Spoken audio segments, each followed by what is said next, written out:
भावुक हैं, लेकिन अजितदादा व्यवहारिक, ऐसा क्यों बोले CM Fadnavis. Maharashtra politics. CM Fadnavis ने कहा कि महायुति गठबंधन ने बहुत मेहनत की है, लेकिन पिछले 2.5 साल रोलर कोस्टर की सवारी की तरह। उन्होंने ये भी कहा कि महाराष्ट्र में नई सरकार के गठन में कोई ज्यादा देरी नहीं हुई है और न ही शिंदे जी किसी मुद्दे पर नाराज थे। एक गुट था जो चाहता था कि शिंदे समन्वयक समिति के अध्यक्ष बने, कोई नाराजगी नहीं थी। मुंबई महाराष्ट्र का मुख्यमंत्री बनने के बाद देवेंद्र फडणवीस कई मुद्दों पर खुलकर बोल रहे हैं। चुनावी जीत से लेकर महायुति में दरार की बात पर भी उन्होंने अपनी राय रखी।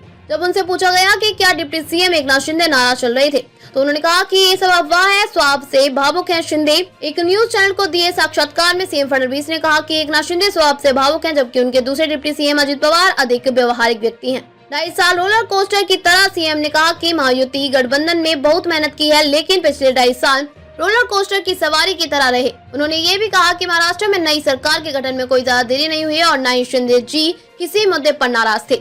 एक गुट जो चाहता था कि शिंदे समन्वयक समिति के अध्यक्ष बने, कोई नाराजगी नहीं थी। शिंदे ने ही कहा था भाजपा का ही हो सीएम। फडणवीस ने कहा था कि दिल्ली में जब हमारी बैठक हुई तो एकनाथ शिंदे ने माना था कि भाजपा के पास अधिक विधायक हैं, इसलिए मुख्यमंत्री भाजपा का ही होना चाहिए। डिप्टी सीएम बनने के लिए मैंने शिंदे को समझाया। यह पूछे जाने पर क्या एकनाथ शिंदे डिप्टी सीएम के इच्छुक नहीं थे, देवेंद्र फडणवीस ने जवाब दिया कि अगर कोई पार्टी प्रमुख सरकार से बाहर होता है तो पार्टी ठीक से नहीं चल सकती। मैंने शिंदे जी को यह बात समझा। उधर शिवसेना नेता उदय सामंत ने कहा कि एकनाथ शिंदे डिप्टी सीएम बनने के इच्छुक नहीं थे।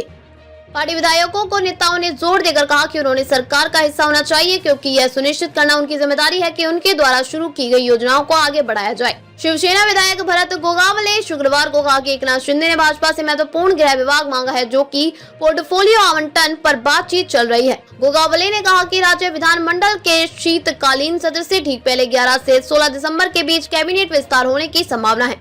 विधानसभा मंडल का शीतकालीन सत्र 16 दिसंबर से राज्य की दूसरी राजधानी नागपुर में शुरू होगा।